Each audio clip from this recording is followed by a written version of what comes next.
Peace and blessings, everyone. The Ripper here. It is such an honor and a pleasure to come before you today.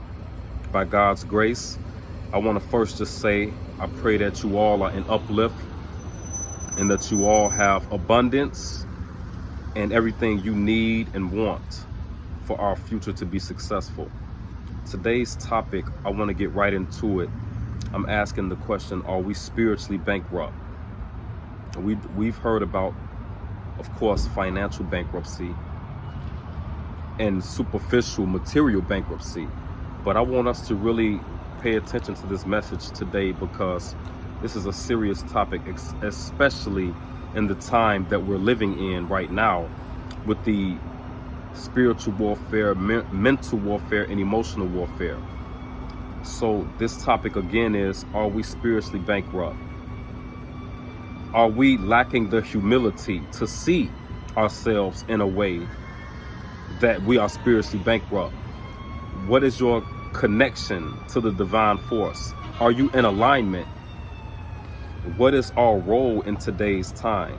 When you look at the mental condition of the world, the spiritual condition of the world, the physical condition of the world in terms of people's health, that is the spirit within a person manifesting through their physical reality. So when you see someone's body breaking down or someone's physical reality breaking down, it's because the mind and the spirit is not at peace. It's trouble, which may mean that they're spiritually bankrupt. Now, we know that God is very merciful.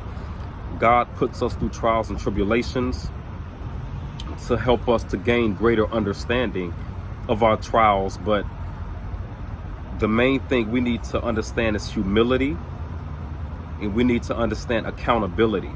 Until we start to look at ourselves and understand our own weaknesses and our failures, then we can never truly prosper and evolve toward our true higher self and divine self. So again, I'm challenging us today to evolve, to elevate mentally, spiritually. Everything else that you desire of this material world will come after your spiritual submission to righteousness and truth, and humbling yourself so that you understand your trials better, so that we understand our trials better and perceive our trials better, because we are faced with heavy trials. And the reason God does that is not to break us. God does that to help us evolve, to help us become more intelligent, more wise as we go through life, as we're elevating. This message that God has put on my heart for us today is to help crystallize our trials and tribulations, which will ultimately determine our behavior. How should we respond to such message? How should we respond to a messenger from God that is putting something on our minds to help us humble ourselves, to help us elevate, to help us understand how we should perceive our trials for our betterment, ultimate betterment? Satan is not only an idea or a spiritual entity. Satan can also manifest by God's permission in physical form through human beings. And we all have that potential to be Satans or wicked people or devils. But we also have the ability to rise up into a spiritual, higher, elevated condition where you are one with God, you're crystallized with God, where you manifest greatness in your future, in your path.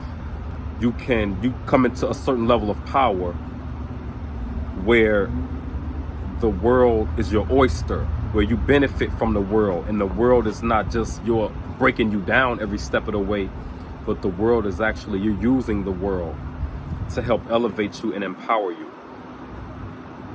That is so critical today because so many people are allowing the system, their trials and tribulations to break them, because we're not humbling ourselves. We're not understanding what God is doing. We're not seeing God's hand in this day and time. We're not understanding the purpose of pain and loss or misfortunes, or when you experience anxiety and grief and depression, the brain produces that. The purpose for the brain producing that is to apply pressure to you, your spirit, so that you learn your lesson from what's causing anxiety, depression, or grief. On the flip side of that, when you experience peace, joy, happiness, love, the brain is giving you that to show you that you're on the right path. So instead of pointing fingers at other people or blaming the world or blaming the system or other individuals for us feeling anxiety or grief, we need to look at ourselves, because that's from the inside out, not from the outside in. Now, a situation that you experience can cause potential stress and anxiety, but ultimately that starts within you. How you perceive a situation, how you internalize a situation that causes stress and anxiety. So turning to drugs, sex, alcohol is the wrong approach, because you're not facing your problems with the right attitude, with the right approach.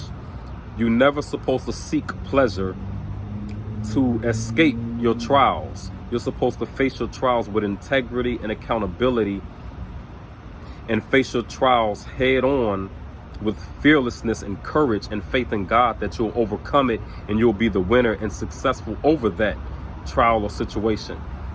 But when you seek the easy way out and seek pleasure to try to ease that distress or that uncomfortable feeling, then you fail your test.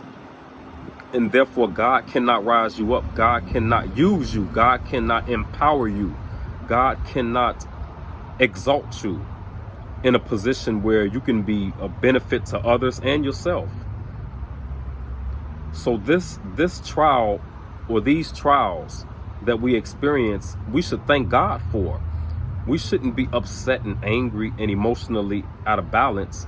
We should be thankful to God for such a time, because this is supposed to empower you, so you'll know where you are with God. That's why Satan was a blessing from God. Even though Satan had a wicked purpose, Satan was ultimately a blessing from God, because depending on how you respond to Satan will determine your true position with God or your true belief in God. But if Satan never existed, or if Satan didn't have a divine purpose, we would never see or understand our role with God or our connection with God. You needed an extreme opposition to God to understand for yourself where you lay with God or where you are with God. So again, it takes humility to see this properly.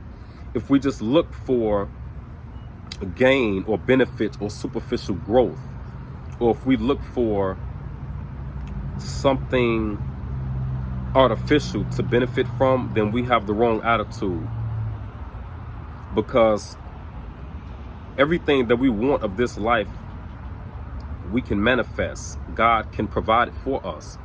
But if you're constantly complaining or miscomprehending your trials and tribulations, and you're ungrateful for the things that you do have, then God cannot bless you more, because you do not see what God has already blessed you with. So this message is a message of humility for us to understand where we lay and where we are in our trials and tribulations, and that we do not misunderstand or misperceive our trials. This is going to be a short video. I'll be posting more after today, more consistently. But I just wanted to start off with this, because I want us to have the right foundation before we start going deeper into the rabbit hole spiritually. Because you can have the financial and the material gain, but if you do not have that spiritual foundation, then you still will be empty. You still won't even be grateful for what you do have on a financial or material level. So I want us to look deeper into ourselves and have the courage to do that, because that takes courage to look at yourself. Most people don't want to see themselves defeated or weak or dumb or stupid, or don't want to see their weaknesses. But until you are made aware of your weaknesses, you cannot gain strength. So don't look at yourself, lie to yourself. You have to be real and be truthful with yourself. So we'll be going further into these conversations in the near future. And stay tuned. God bless you. Thank you again. And we will be locked into this new phase that we're entering, that only the righteous will be entered into. The wicked, their time stops now, but the righteous will only survive this next stage that we're entering in God's universe. Only the righteous will be permitted to see the end of this war that we're in. So God bless you, family. Let's keep in touch. Let's stay strong and motivated, uplifted, and blessed. Peace.